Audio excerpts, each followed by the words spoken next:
So there were other factors, Senator Padilla, besides Mexican nationals fearing that they're going to be deported that caused Los Angeles downtown to be destroyed.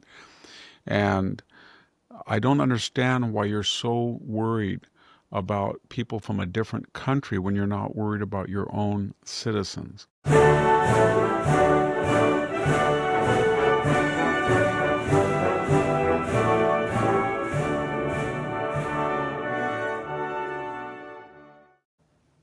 Hello and welcome to the Victor Davis Hanson Show. This is our Saturday edition where we take a little bit of history in the middle section. And this week, Victor's going to be looking at the first Gulf War. So stay with us for that.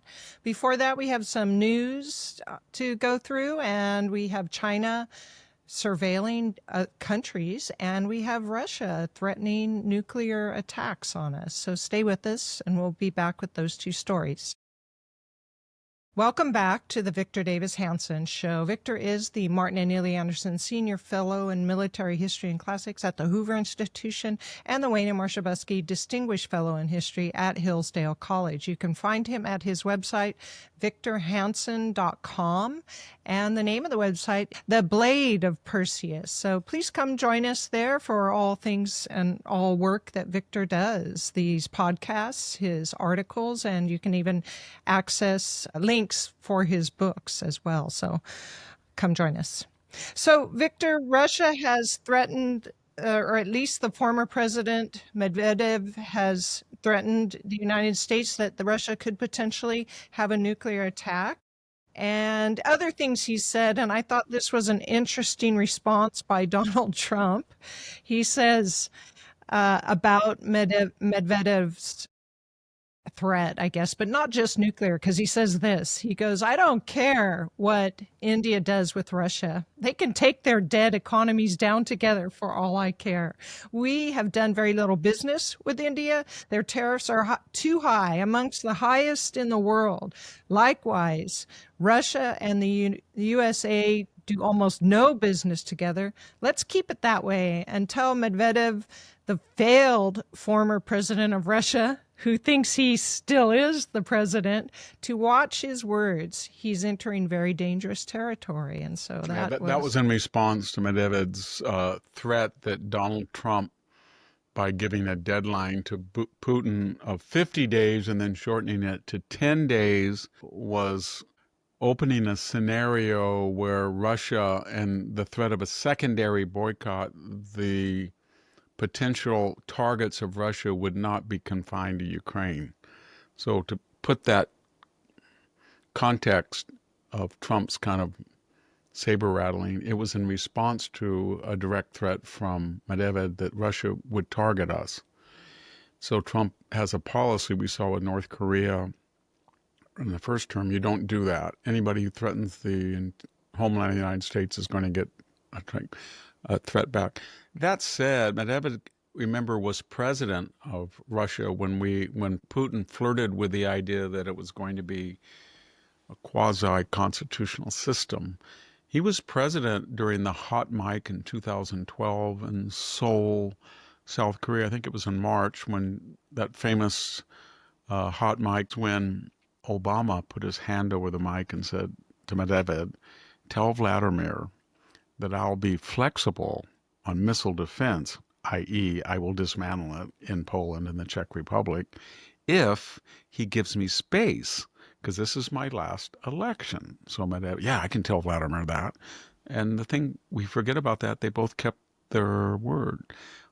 Putin did not invade during that election year 2012. He waited till 2014, and Obama didn't do anything about it because he had been given space so he wouldn't look weak during the election. But he did dismantle what would have been very valuable missile defense, because it would have helped Ukraine right now. So Medvedev had carved out a position 15 years ago as a young, kind of handsome, westernized, English-speaking moderate, and that was his role. And then he didn't go. Then he was president, and Putin said, I'm prime minister, it's my turn now. And he just kicked him out. And then Medvedev said, I have to be an attack dog. So now he plays the role of the insane Russian, the bad cop, and he's threatened I mentioned him in the epilogue to The End of Everything. He's threatened almost everybody. He's threatened to use tactical nuclear weapons against Ukraine. He's threatened Britain to use nuclear weapons. He threatens everybody. And Trump is just basically, he sent 2 nuclear submarines into the area and said, don't do it.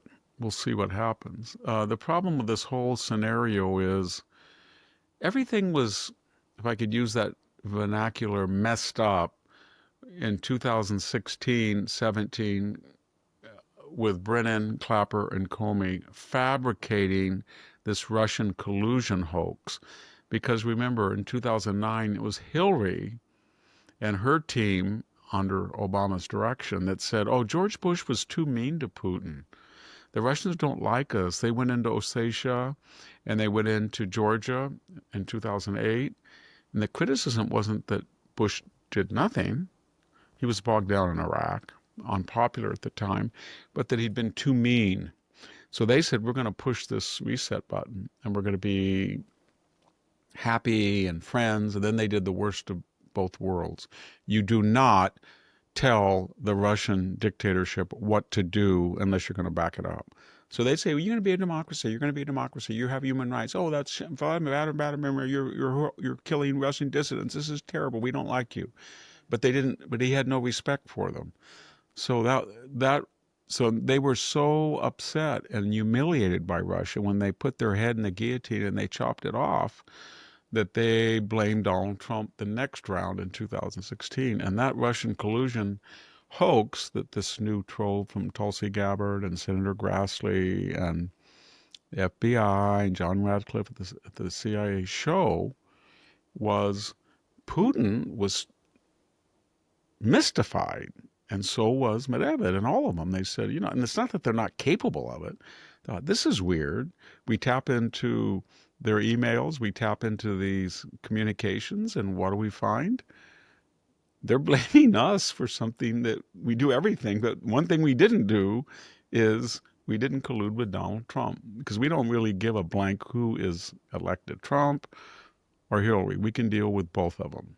And so my point is, once they tagged Trump as a colluder, then they went to the races to destroy his transition and his early first 22 months during the Mueller investigation. So he was Trump's puppet. He was Trump's asset. He was working for the Russians. This is Rachel Maddow. This is Jake Tapper. This is Chris Matthews. This is all of CNN, MSNBC. You go down the 99 in these parts where Devin Nunes has a residence, and you would see posters attacking Devin Newsom as a...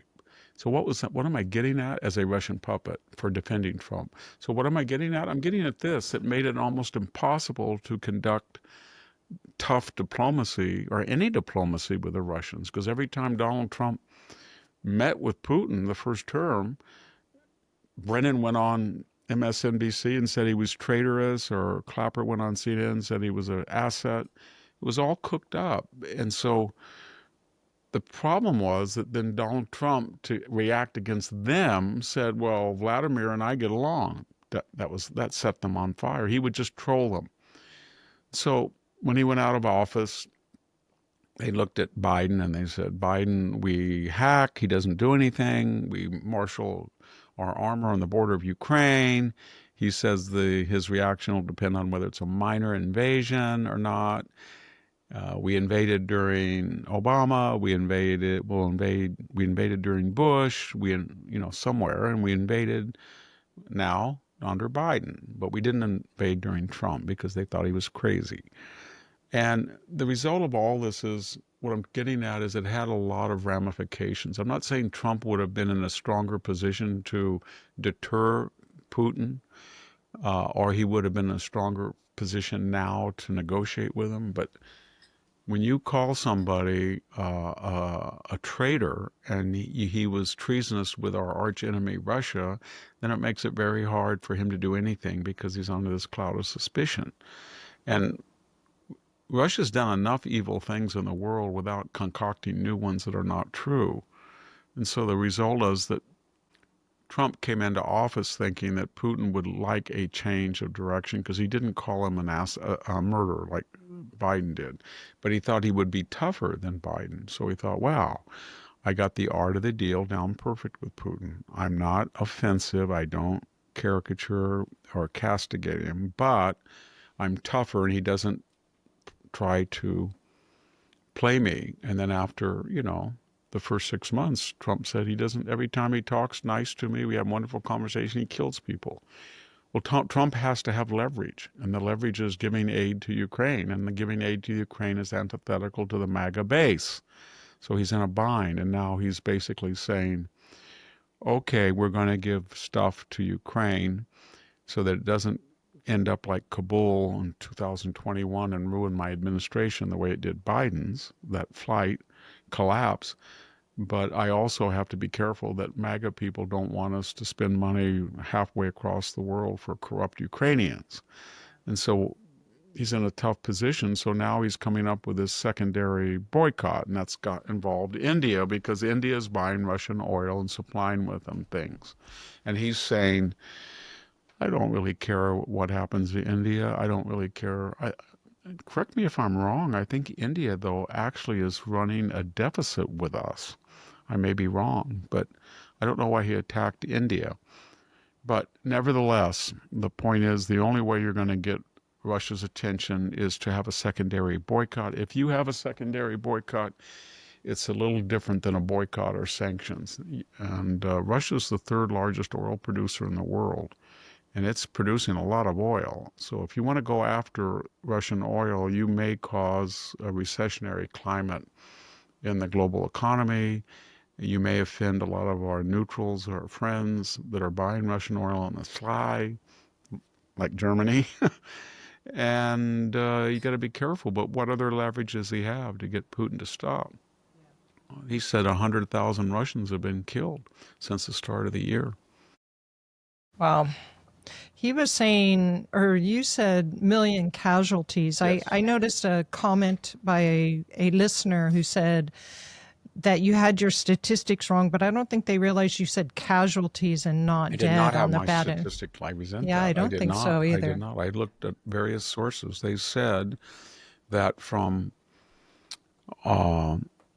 February 24th of 2022 to the current summer of 2025, 3 years, that there was 1 million dead Russians, wounded Russians, missing Russians. They don't know what happened to them. And missing means thousands of them probably surrendered. And there's somewhere around 200,000 to 300,000 Ukrainians that are dead, missing, wounded, captured, etc. Casualties is from the Latin word casus, the fallen. And fatalities are from fatalis, meaning dead. Fallen means you can fall on the ground if you're wounded, you can fall on the ground if you're a prisoner, you can fall on the ground if you're dead, you can fall on the ground somewhere and nobody knows where you are. That's what a casualty is. I thought the reader probably didn't understand the word casualty as opposed to the dead. So, Victor, I was looking at, I think it was Red State, and they had, with their article, all the times that Russia, since the war has begun, has threatened nuclear attacks on whoever, not just the United States. And it looked like a good 40-ish or so, 30 to 40, 50, I don't know, a lot of times they've threatened. As I said, I listed a lot in the epilogue of The End of Everything. Yeah. And so I was wondering we still have to take it seriously, even though the temptation is to say, oh, come on, they're just blustering as they've always blustered for the last 40 times. And so I was wondering your thoughts you have on to that take before it we go on. very seriously. And that's why Donald Trump is trying to raise revenue to create our version of Iron Dome, a missile defense system for the United States. Because our enemies, whether it's Pakistan or North Korea or China or Russia, their whole premise is that we're such a sophisticated society that one nuclear missile, with a quarter megaton, a big one, could destroy an entire city, and that in itself, in psychological, economic, political, social, moral, would destroy the fabric of the United States. And they feel that they're more durable because they're much more acquainted with death and destruction, so that the whole system is asymmetrical. We'll threaten you, we'll do all this because you are so wealthy and so sophisticated and so humane, and you won't lose any, and you're not crazy like we are. And what Trump is trying to do is say, yeah, we're actually crazier than you are. And that's his effort to ensure deterrence. That's why he's trying to beef up the nuclear strategic deterrent. And China is building 2 to 3 nuclear bombs a month. And by 2030, they're going to have over 1,000. They only had about 200. And their goal is to get 6,000 or 7,000 nuclear weapons. There's also a story that Gordon Chang, an article that he wrote, suggesting that they are very worried that if we go into a secondary boycott, because China is buying Russian oil and we don't export food to China, they can't survive. They may be the world's greatest food producer, but they're also the greatest food importer for their 1.4 billion people. So they are doing two things, he says, Gordon. They're stockpiling food, and they are sending exotic diseases through their agents into the United States. Two researchers in Michigan were caught with vira that could infect cropland, and then they had an anonymous mail campaign to various people sending seeds in the mail that as if they were, I don't know, just innocuous seeds, and they were invasive species that had the ability to kill crops, either through weeds, take them over, or somehow hybridization that would destroy that. And then they're, of course, buying land near farmland. They're buying farmland and other land near military bases. This all accelerated under Biden. They looked at Biden as a 4-year window into parity. They could not believe that he was president, whether it was the Chinese. We saw that in March of the first few months of his administration when they went to Anchorage, Alaska for a mini summit. And I thought, maybe the people would say to China, you killed 50 million people with your virus. You killed over 1 million Americans. You disabled probably 20 million Americans. And we don't like it. And we're going to, and they just said, Jake Sullivan and Anthony Blinken, and yelled at. And they just said, oh, please, don't be mean to me. At that point, everything followed. We had the Chinese balloon that came in. We had the open siding of China with Russia. We had China supplying a lot of arms to Iran. And they just, their whole attitude was that the United States is in decline and we're going to just take advantage of this president because we might not ever get anybody like him again. And they might not. So I think Trump's strategy now is to do what Henry Kissinger said, that China shall not be a closer friend to Russia than it is to us, and Russia won't be closer to China than it is to us. Triangulation, and break up that alliance. And the alliance is based on the tensions between China, a potential alliance with either one of them to break them up. Russia's got it's got the largest landmass of any country, but it only has 144 million people. China has a landmass about the size of our country, but it's got 1.4 billion. So it's over 4 times the size of the United States population. And so they need territory, and Russia knows that and doesn't have enough people to defend territory. So we're trying to needle Russia about that. By the same token, we're trying to needle China about Russia. Since you have entered the China zone, the news this week, and I think one of these is last week, is that China has banned foreigners from leaving the country, or at least a couple of them. They do this, but one of them is simply a U.S. government employee for the Commerce Department that has been forbidden to leave. And then there's a Wells Fargo executive that has been. So just so you know the nature of the people Thing is, that you're... Go ahead. Trump is rightfully proud of his ability to get hostages back, but there's a double-edged sword to that when you show such empathy, and that, it's kind of like the Romans who said, Cicero once said that, I think it was in the Proarchy, or maybe, yeah, it was in the Proarchy, he said, Civis Romanus sum is on the lips of every Roman. Wherever you go around the world, you say, I am a Roman citizen. And then you have exemption, or you have sanctity, and people will save you. Well, if you have that attitude, then you're almost inviting people to take Americans hostage, because Trump will react to it and try to negotiate them away home. Whereas Biden either didn't know they were gone, didn't care, and didn't do much. Unless they were DEI, in the case of Brittany Griner, where he left a U.S.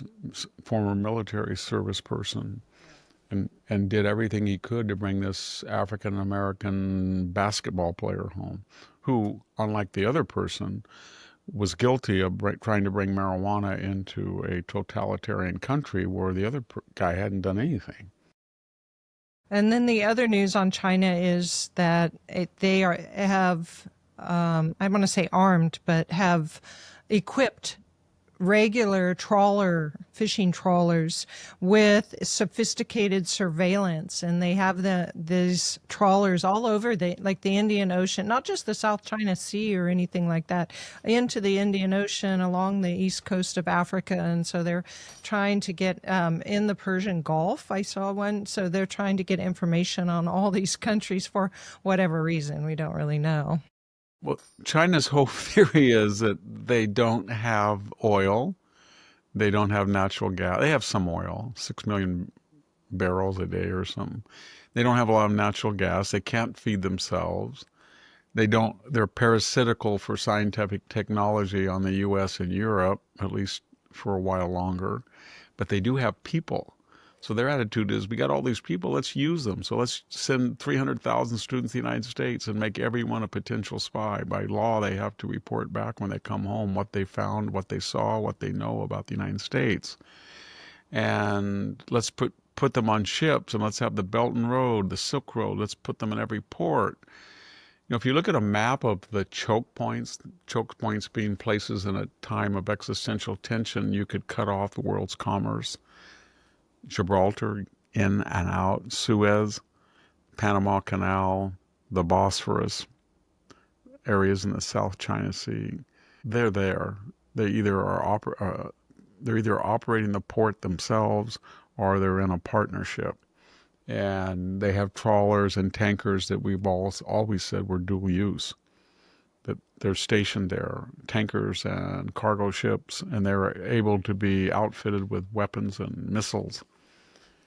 It's just a way of using their population in a time of crisis. All of a sudden, China's are everywhere.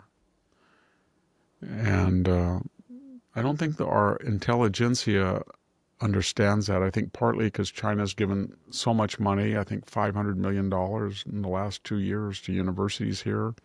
They flooded the zone with 300,000 students. They've brilliantly tapped into the yellow peril racism of the 19th century and said the Americans are racist.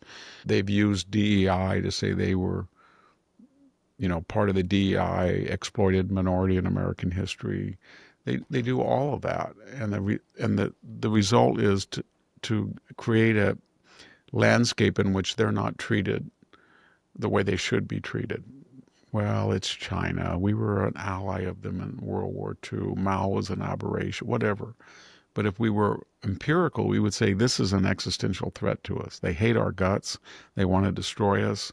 And we have to be very careful with them because they're insidious.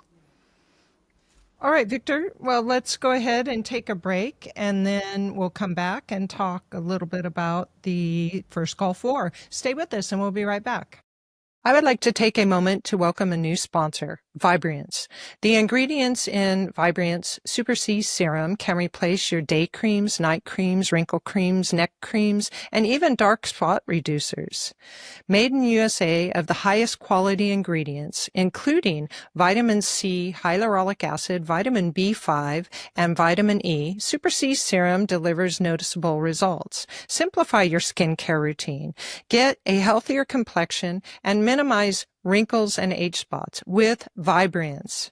And if you don't find it better than your current skincare routine, you'll get a full refund. Go to vibrance.com/Victor and save up to 37% and free shipping.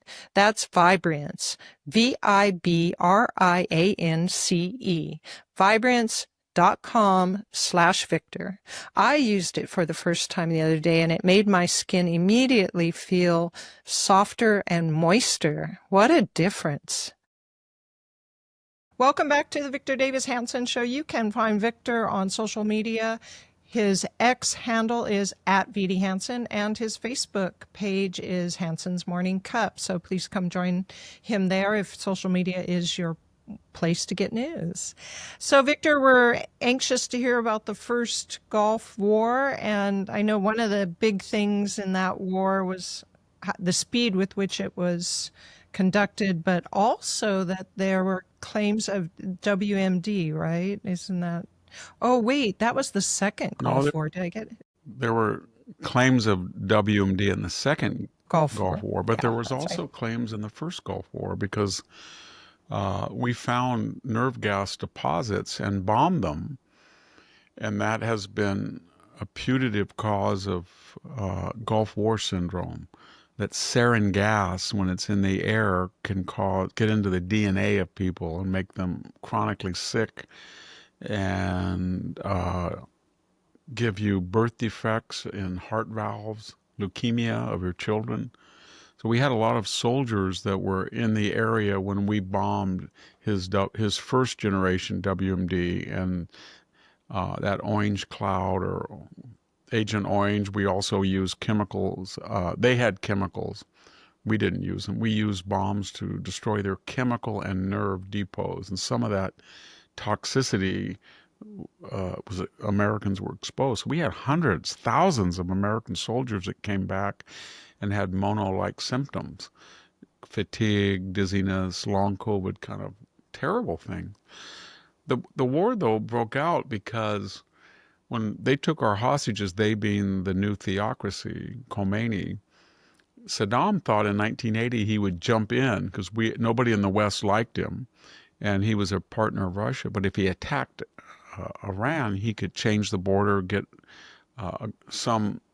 Iraq is still mad when the British colonialists divided up the Middle East. They gave Kuwait, which had been under Ottoman times, had been part of the Iraq province. So Iraq really didn't have a port now except down near Bosphorus. So they thought they would expand at the expense of Iran. That war went on for basically a decade. And Iraq only had a third of the population. And that's when Kissinger said it's too bad both sides can't lose. And that was Iran-Contra when we were trying to get hostages by giving them weapons to fight Iraq, and we armed Iraq. We did a lot of dumb things that we thought were necessary. We gave passes to Saddam's genocidal history so he would hurt Iran. Nevertheless, when it was all over, Iraq sort of won in the sense that Iran sued for peace. So Saddam had this huge army that was battle hardened, like 1 million combat troops and another 1 million reserves. He had like 4,000 T-62 and T-72 frontline Russian tanks. I'm just saying that that summer of 1990, people were scared of him. So then he went into Kuwait and he threatened the Kuwaitis and said, I want two things. All the oil wells on the border, you're drilling down, and then you're going underneath and taking my oil on my side of the border. So I want your border oil wells. And then I want $10 billion from you, 20 from the Saudis, because I'm an Arab and these were Persians and I stopped them. And I lost 300,000 or 400,000 dead. So you pay me. And they said, no, no, no, you attacked. It was your foolhardy expedition. We're not going to pay you. So he invaded. And then, of course, the famous comment by the ambassador to Iraq under George H.W. Bush, April Glaspie. It's one of those controversial remarks. Did this destroy deterrence? When Saddam and she talked, he said, what would be, I'm paraphrasing, what would be the attitude of the United States? And she said something to the effect that we don't involve ourselves in interstate boundary disputes of the Arab world. He came from that conversation thinking that he was going to invade Kuwait, which he did. He absorbed it in 2 days. So now he had oil. He was getting up to 20% of Middle East oil, and there was no way the Saudis could stop him. He had this huge army, and Kuwait was right next to Saudi, and the Saudis begged, and we were kind of, if you remember that great Senate debate, no blood for oil, no blood for oil. The Saudis were the ones that, gave us these oil boycotts. Why should we help them? And the Bush administration, George H.W. Bush, basically sent James Baker, their Secretary of State, and Dick Cheney all over the Arab world and said, look, you give us 50 or 60 billion dollars and get all the Arabs on board, and we'll get some Europeans, and we'll make it a big effort, and we'll get in there before they get into Saudi Arabia. So it started on August 2nd. By August 17th, we had already sending ground troops. We had a lot of stuff hidden in Saudi Arabia, concrete reinforced F-15 and F-16, F-15 mostly, bunkers. So from August 2nd, we called that Desert Shield to August, all the way to the first of the year, to I think January 17th. We just kept building and building and building our troop strength up and bringing stuff in. And he took hostages. Anybody who was a Westerner, and he had that little picture of the little kid, and he said, "Oh, wouldn't you like to stop a war? We only have you so you'll stop a war." So he was on TV all the time, and then he was hoping the anti-war movement in the United States would help him in Europe. No blood for oil. We don't want to do this. Vietnam, was only 15 years in the distant mirror, so it wasn't that distant. So people had a big fight whether the congressional resolution to allow George H.W. Bush to use force was passed. The new year came.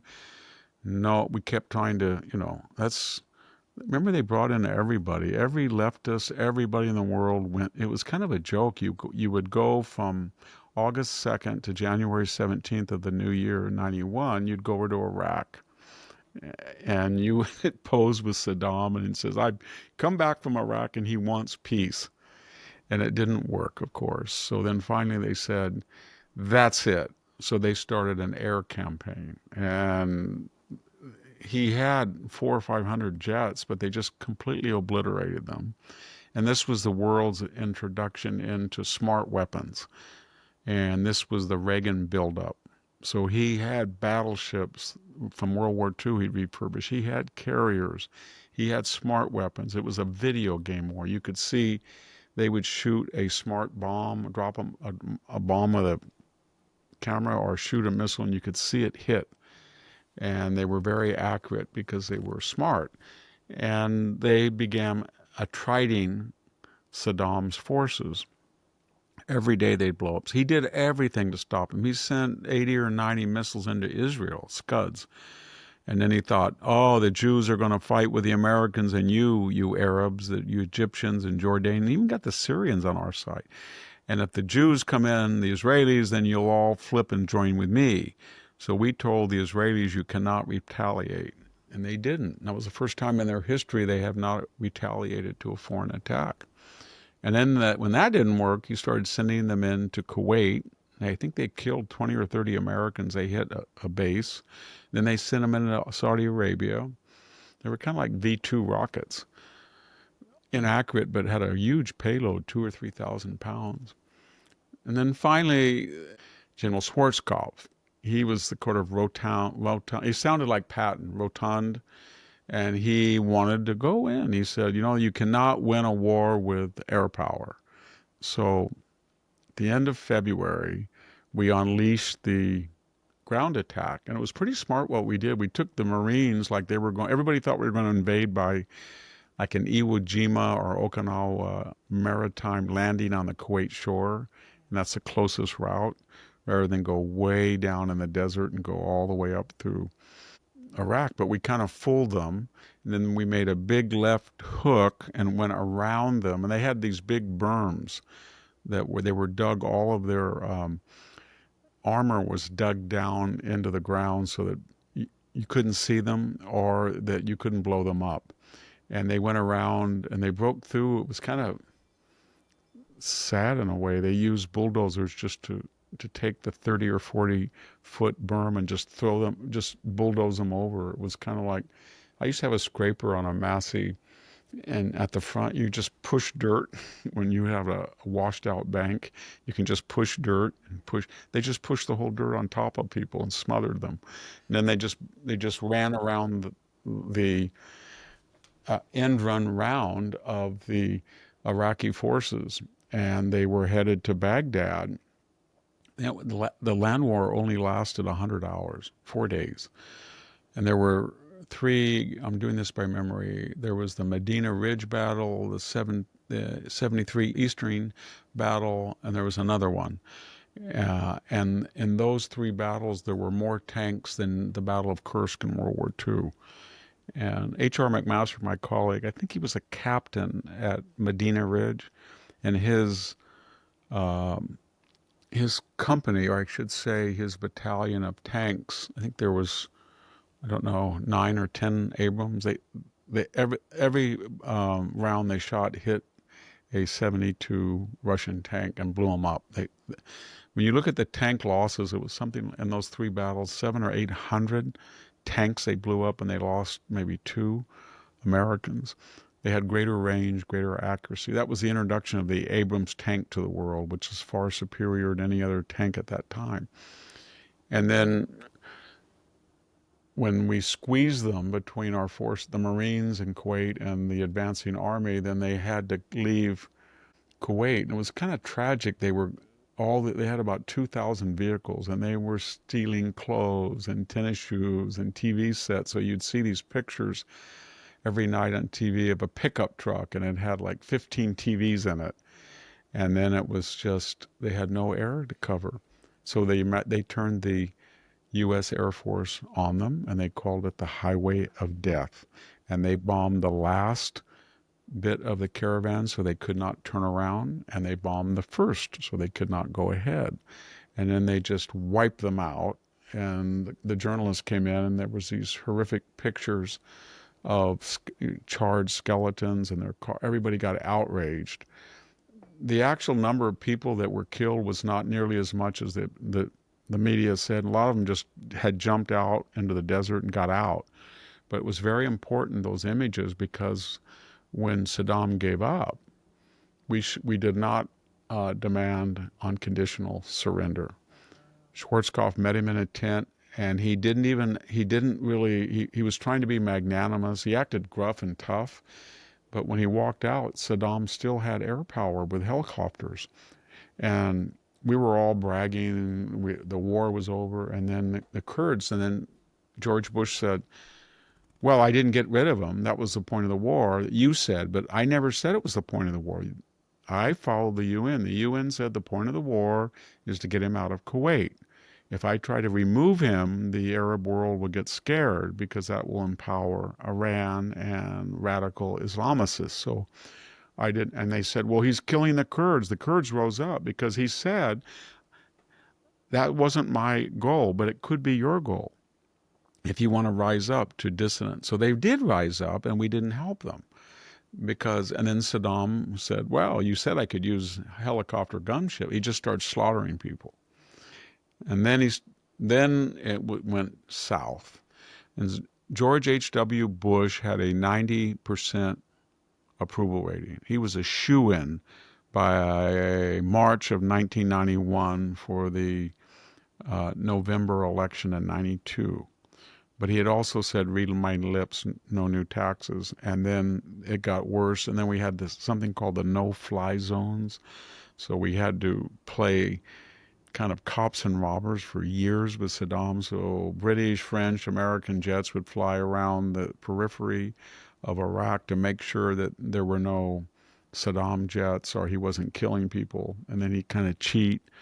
It was just cat and mouse. And then finally the French said, I'm sick of it. British said, I'm sick of it. So we got sick of it. And because that war was not finished, that was the precursor of the second March of 2003, 12 years later, because we had not finished the job. And that war, we said the purpose is not to get him out of anywhere, it's to get him, destroy his regime, nation build, put a consensual government in, and like Jordan or Egypt, and we'll be done. And that did not work out well.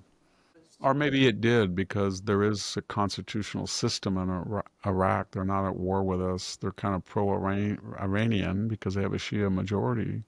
But maybe it's was that's not the right question. Was the right question is, was getting rid of Saddam and leaving something better for the Iraqi people worth the pain and suffering and death on the Iraqi people?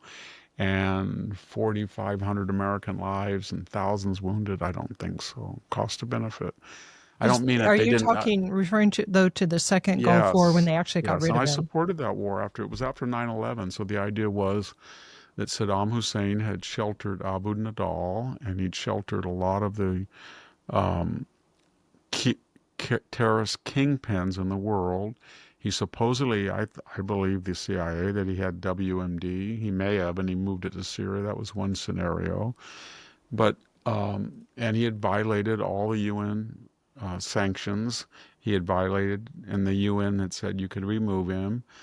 So it seemed after 9/11 you didn't want a guy like that with WMD, and they had posters of 9/11 all over. You know, he was bragging. But the idea that we're going to send American kids all the way across to the Middle East and fight on the ground the type of war they like to, where civilian and soldiers are indistinguishable from block to block, that's not how we fight. We fight the Gulf War one: open spaces, heavy armor, massive air support, bam, bam, bam, bam, get home. And you said 4 days for the first For Gulf the War. Gulf, for yes, but for that was only the ground attack. Oh, okay. So that, And that was kind of dorky in the sense that once we said the Air Force said on January 17th that they could win the war by air, and they were doing it, but we couldn't get him to stop and get out of Kuwait. So there was a big fight among military strategists. Can you win a war with air power without boots on the ground? How are you going to get him out of Kuwait? You need to physically eject him with troops. So the idea was you were going to cut off all of the main Iraqi armor in Iraq, and then it was going to be sort of like your thumb, and you cut the base, and they're stuck in Kuwait, and they can't get out. And then the Marines would come, and so it was a good strategy. But again, they said, well, we're going to fight, and they had completely defeated the Iraqis. The Iraqis wanted to quit, but you could have done a couple more days and humiliated them and got rid of Saddam. And if you got rid of Saddam, I don't think you would have had to go back in 12 years, 11 years later. But they wanted to end the war on 100 hours. I think Bush or Baker said, that sounds pretty good. 4 days, 100 hours, the 100-hour war. So anyway. I remember after the second Gulf War that there were people that wanted to be critics of George W. Bush, and they made the argument that women, of course, and this was the left, women were better off under Saddam Hussein than they were under this new free state, which, Christopher in Hitchens. some ways you could make that argument since, freedom and democracy makes it difficult for women I in had an a dinner Islamic once state. with my friend Christopher Hitchens, and he made the twofold argument that Afghanistan was better under the Russians because they were secular and they gave women the same rights as men, and they were better than the Taliban. We had fought the wrong war and helped the wrong people. And then in the second Gulf War, he said he had a tripart ranking. What we created was the best. Saddam was second and the Islamists were the worst. He was right about that. And if you weren't going to go in, then Saddam was better than the alternative. But he probably killed over 1 million of his own people. And in some really unusual Oh, fashion, there's that really actually. scary, horrific picture where he's speaking. It's like Stalin speaking to the World War II Politburo, and he's speaking, and he stops, and everybody keeps clapping, and then he starts saying that there's people in this room that are traitors, that are Western spies, and everybody looks around, and they keep clapping. No, no, great Saddam. He goes, yes, there are. Yes, there are. And all of a sudden, these people, his special forces, come in from the back, and they drag people out, and they're please, please, and they're screaming and kicking, and they take them right out, and you hear them shoot them. Everybody hears them shoot them. And then they go, Saddam, Saddam. And then the whole family was corrupt. It was just a mess. Yeah, sure is. Well, Victor, let's go ahead and take a break and come back and talk a little bit about California Senator Alex Padilla and Trump threatening Canada with higher tariffs. Stay with us, and we'll be right back. Are you ready to move easily and independently without pain or stiffness holding you back? Do you want to look in the mirror and see a plumb, hydrated glow instead of more fine lines and wrinkles? Discover Native Path Collagen. Made with only type 1 and 3 collagen fibers, the two most important types that make up 90% of the collagen in your body. Found in your cartilage, bones, skin, hair, nails, and gut, type 1 and 3 provide maximum benefits without the need for unnecessary fillers. Native Path Collagen is a single ingredient formula with no fillers, additives, or artificial sweeteners. Plus, it's third-party tested for heavy metals, ensuring purity and safety. Completely flavorless, Native Path Collagen can be added to anything. Coffee, smoothies, oatmeal, you name it. Its peptide formula makes it more bioavailable, meaning it's absorbed more easily and mixes perfectly without clumping. And you can get 3 or 6 packs at a fraction of the price of other brands. Visit getnativepath.com/Victor and start your transformation today. That is getnativepath.com/VICTOR. I personally love the PM Collagen formula with melatonin. It's given me many nights of great sleep, and the electrolyte drink mix for my water at workouts. They are my friends, and I'm sure they will be yours.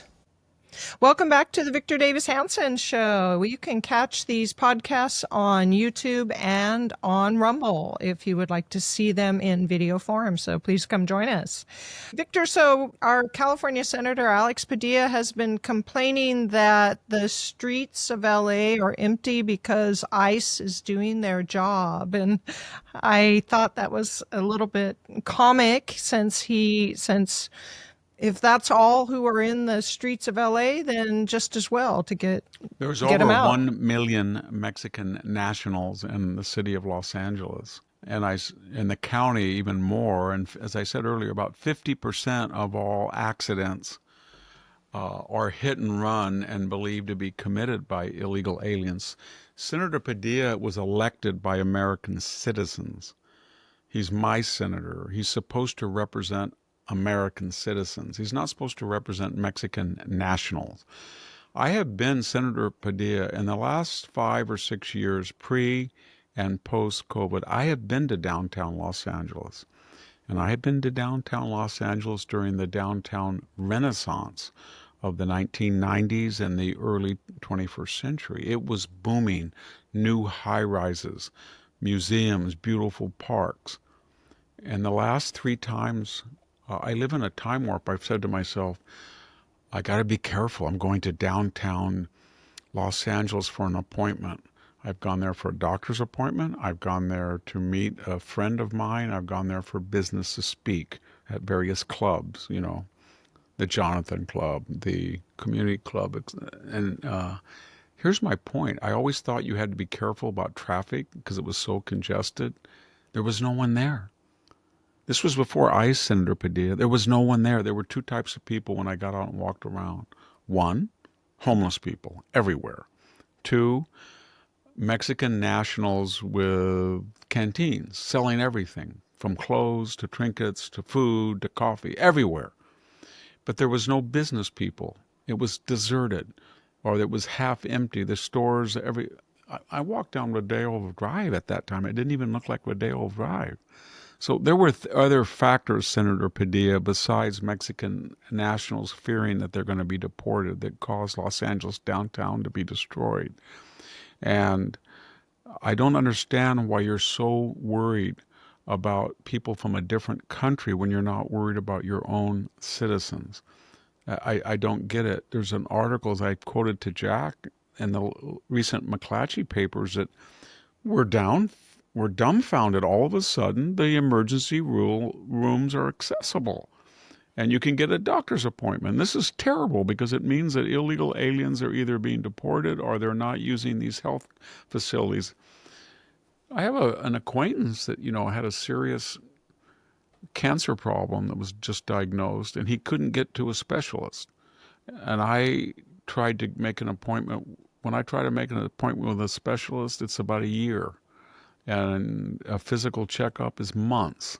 And when I go to these different scanning places, and during the surgery I had, it's just everything is swarmed in California because of Gavin Newsom's generous subsidies of illegal alien health.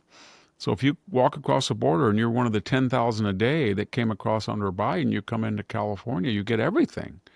But everything comes at something. Gavin doesn't care. Pelosi doesn't care. They have all their concierge and all the money they need. But the other middle class has to compete with people from a different country to access health care and other things. And so he's worried that there's not enough illegal aliens that make downtown LA work. What makes downtown LA work is the following. It's finance people, it's real estate people, it's lawyers, it's corporate headquarters, it's museums, it's public facilities.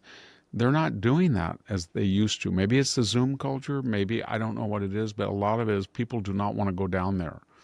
When I walked on the sidewalks, I had to tiptoe around homeless people, and there were canteens that were offering alternative services. You could buy a watch, you could buy a coffee, you could buy a taco, but there's just hundreds of them.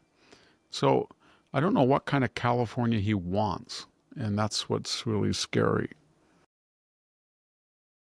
Let's then turn to Trump and his tariff and trade negotiations. And recently, Canada has said it might, I guess, I don't think it has yet, recognize Palestine as a state.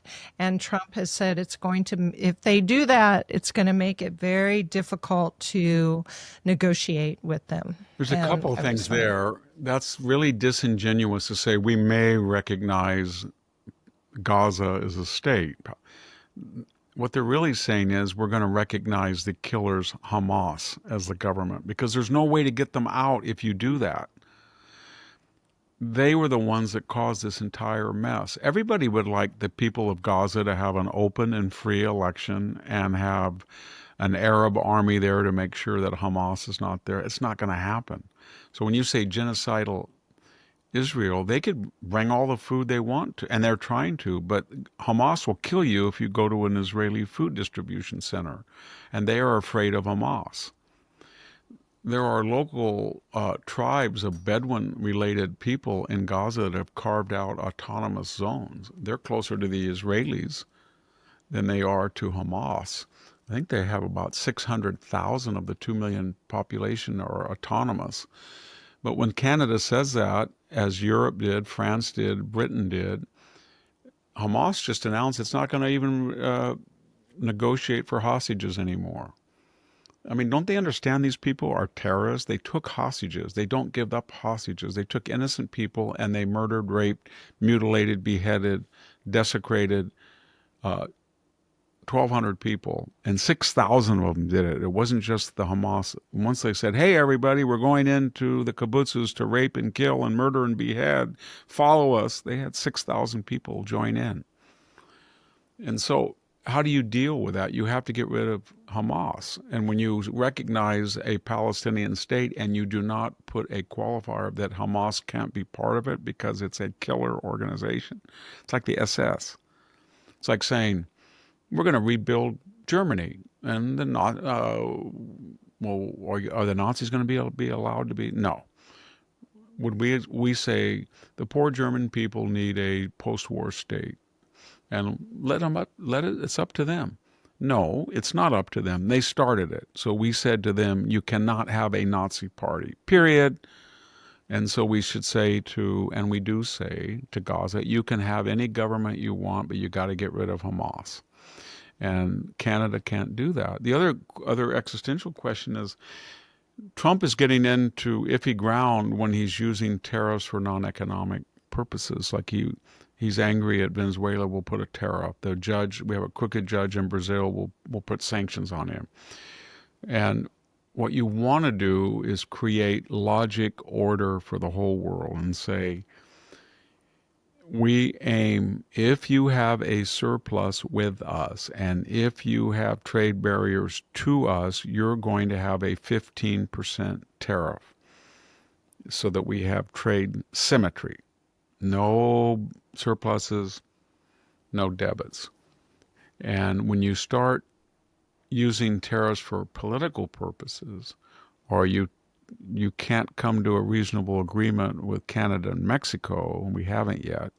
I don't understand, by the way, why we're harder on Canada than we are in Mexico. I think everybody should take a deep breath. We're sending 63 million in remittances to Mexico, and the people who are sending them for the large part are subsidized by local and state and federal subsidies. And I went to a local drugstore today, and I can tell you, just to get a prescription, I waited 40 minutes because people who are apparently not familiar with how to use a Medi-Cal card. Half of all things in California are Medi-Cal, but you just go to these places and the people pull out these cards, and it's not, oh, I need some insulin. Here's my card. Bam, 10 minutes. You know what I mean? It's, oh, let me see this, that. Oh, no, that's not good. Pull out another one. We have a problem with people coming up from Mexico illegally. We don't have a problem with Canadians coming in to the same degree illegally. We don't have as much remittances going to Canada as the 63 million that are subsidized by our taxes. There are drugs coming across the Canadian, but it's not killing 70,000 people like the cartels who get Chinese product sent into Mexico with the knowledge of the Mexican government. And we don't run a $171 billion surplus. Mexico has a $171 billion surplus, and Canada is about 62 or 3. So yes, let's address Canada's surplus. Let's address it's shorting us on defense expenditures in NATO. But let's be honest, that 63 and 173 and the cartel money that they make, 20 or 30 billion, it's about $250 billion that leaves this country for Mexico. It dwarfs what leaves the country for Canada. And we don't worry about Canadian cartels. And the Mexican government is even further left than the Canadian government. And so I think right now we should take a big pause with Canada and deal with Mexico and say, you're going to get a tax on remittances, and you better do something about the Chinese fentanyl, or we'll do something about the cartels, and we need to reduce the $171 billion trade deficit with Mexico. Okay, Victor. So last subject, everybody's interested in the Russian collusion hoax tale. And this week we had Kash Patel, the FBI director, has said he's found in the FBI burn bin lots of evidence on things that went were corrupt in the Russian I don't know why collusion he has a burn room case. or burn bags. What do they have to I hide? think the FBI does that regularly, right? They I have, guess I they mean, that's have part of a regular certain thing. materials that they think as soon as the statute of limitations are over, they can burn them. Or just materials that can be burned because whatever. I But mean, they tend to be incriminating. Uh, this is going to be interesting because the three blind mice, Brennan, Clapper, Comey, have told us they had nothing to do with this, and they gave an accurate assessment. So now Tulsi Gabbard's given another trove, and now we have Senator Grassley, the Senate Judiciary Committee, and he's pro tem leader of the Senate. He's released information from the classified Durham report, which is, I don't know why it was ever classified. It was damning. And we're getting all of these testimonies from the next tier of the 18 intelligence agencies. So very quickly, what we have is this. We now know what actually happened because these 18 intelligence authorities and their subordinates were mad at the blind mice, the three, and they have a record of it. They said that we told Brennan or we told Clapper that there was no evidence for it. The Steele dossier was, and they said, well, it could be true, it would be true, and then they didn't listen to them. And then they picked 5 people. That's all they could find. And they had like fragmented emails, and even that was pathetic.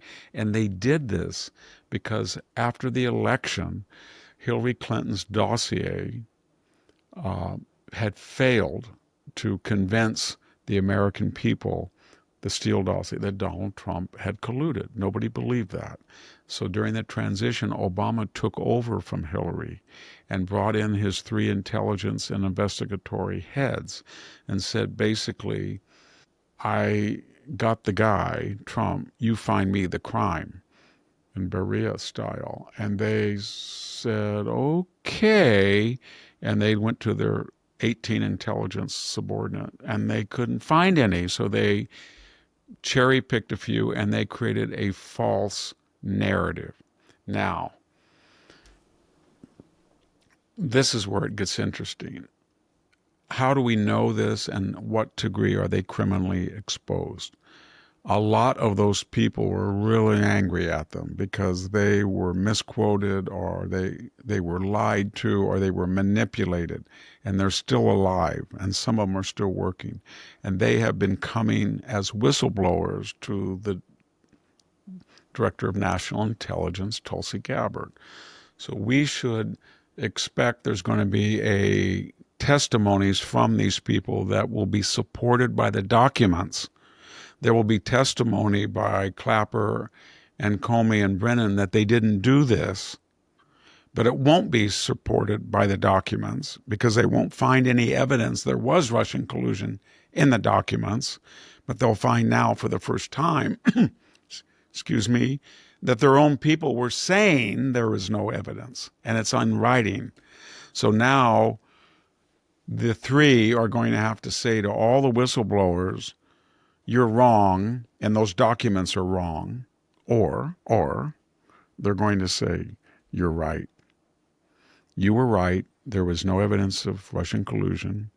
All the documents prove that you're right. They all prove that we were wrong and lied. However, at this meeting in December, we were told by Barack Obama to reject all of your accurate assessments and all of the documents that you presented. And he's the commander in chief. So he gave us an order. It's you, Barack.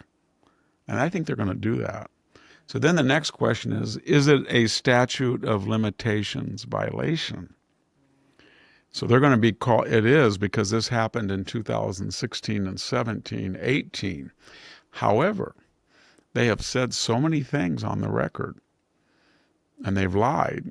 They're going to bring them into Congress and they're going to put them under oath. And they're going to say to Clapper, have you ever, they're going to read first, he said, under oath, I don't know anything about this dossier. I had never computed into my reasoning. I've never looked at it. Is that true or not? because then they're going to have documentation, and he's going to have to lie, and that won't be under the statute. And they're going to bring in that was Brennan, excuse me. Then they're going to bring in Clapper, and they're going to say, you said that he was a Russian. Can you please tell me the evidence for that? And here you are. And what did you mean when you said that none of this Russian collusion would have been possible when you praised Barack Obama for opening the investigation, i.e. ordering you to reject valid intelligence? What did you mean? And we'll see what they say. And when they start lying, my guess is they're going to do like Joe Biden's doctor. You're going to see Comey say, well, last time I said I couldn't remember 245 times. I'll try it again. But this time I'll just say, they've been so persecuting me and my seashells incident, and I'm just going to plead the fifth. I think they'll all plead the fifth. Do you have any belief or faith that there will be heads that will roll for this? Nope. Proverbially? No. No, I'm kind of bitter. I thought that Durham should have released that classified addendum to his investigation. And Michael Horowitz should have done more with. They had the goods on Andrew McCabe, the interim. He lied 4 times, and they didn't do anything to him. Kevin Kleinsmith, I think that was Judge Broadsburg. He should have been put in jail for 5 years for doctoring. FBI lawyer doctored a email from Carter Page, and they went after him to destroy his life. They should have to pay for that, but I don't think they will, because. And then what are you going to do with all these media people? Jake Tapper, Rachel Maddow. They were all saying Russian collusion, Russian collusion, Russian collusion, Russian. They had no evidence for it at all. And there's not going to be anybody. And then they just demonized the last 2 weeks Tulsi Gabbard. Oh, she's just out of her league. She was really smart. She just started to meter it out. Each time release was better than the one before.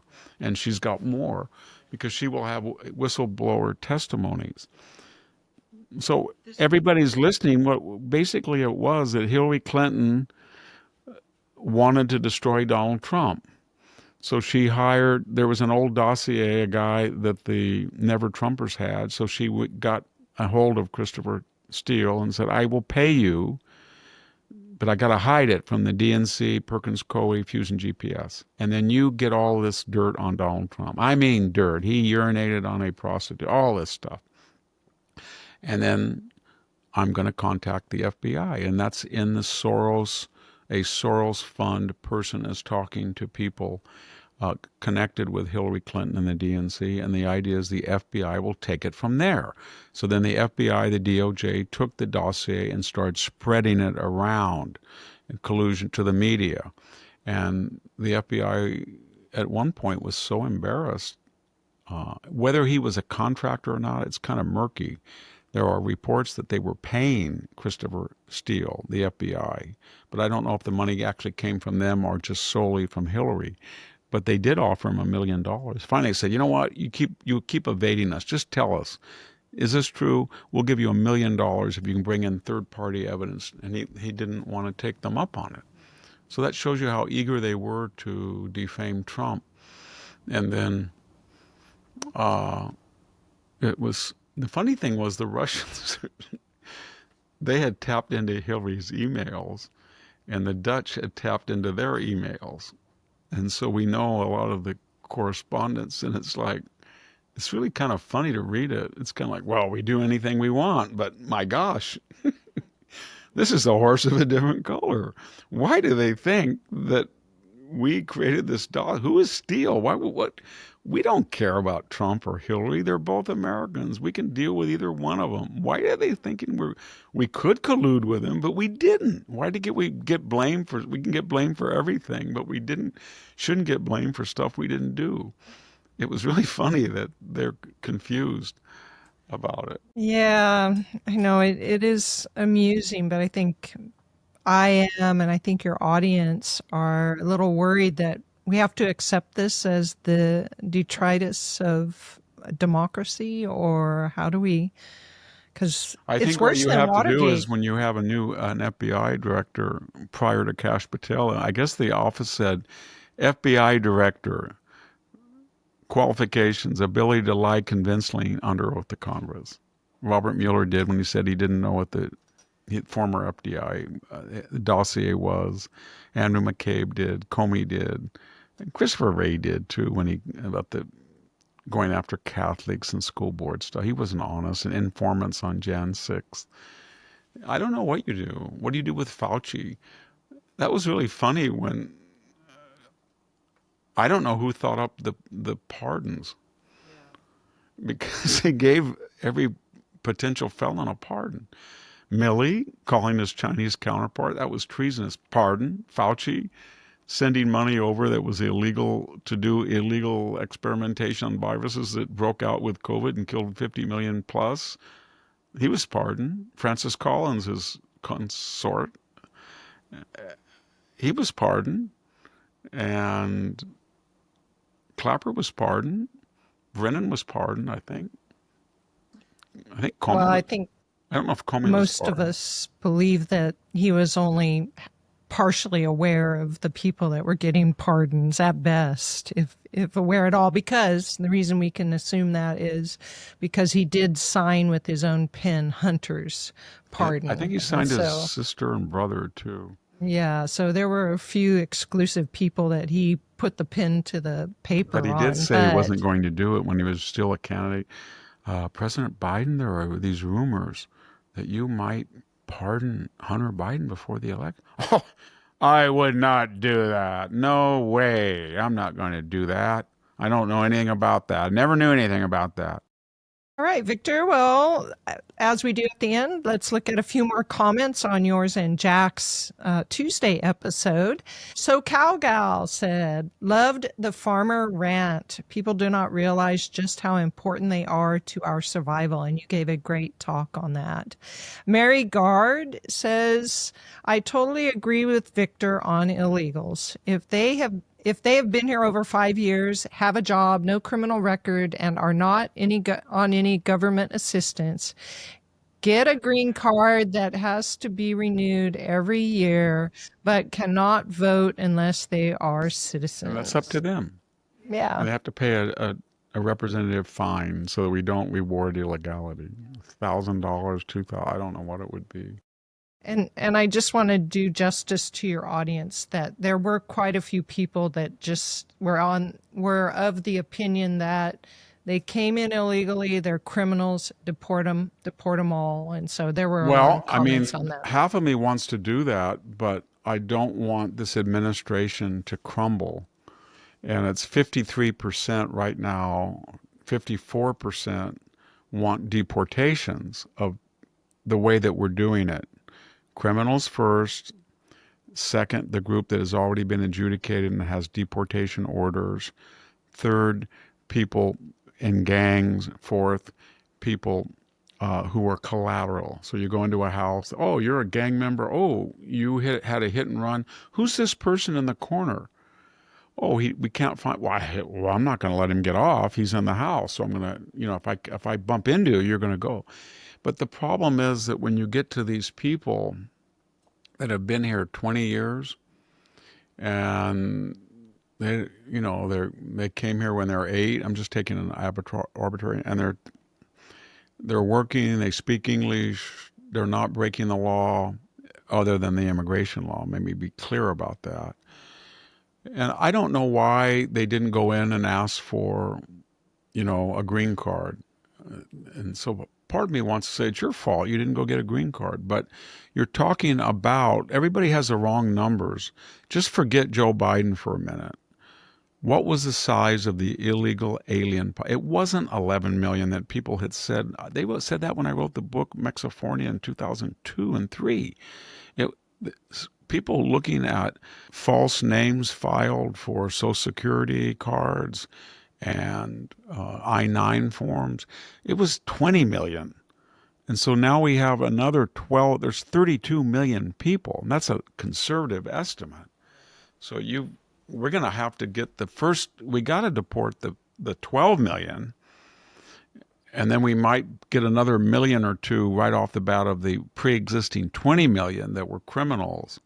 And by the way, we're going to get into all sorts of discussions because the left's going to say, well, it was just a DUI.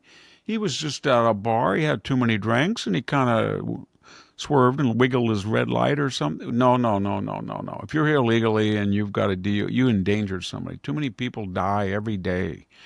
So, but when you get the other people, it seems to me if you're not giving them citizenship, you're not giving them amnesty, and they're kind of under scrutiny by having to apply for a green card. At any time they break the law, they'll be deported until they successfully, if they wish to get citizenship. In past Simpson-Mazzoli days, as I said earlier, 2/3 didn't even apply for citizenship. All right, Victor, thank you very much. I know it's been a long week for you. I appreciate you finishing it up with this podcast. And thanks to our audience for joining us. Thank you very much. This is Sami Winc and Victor Davis Hanson, and we're signing off.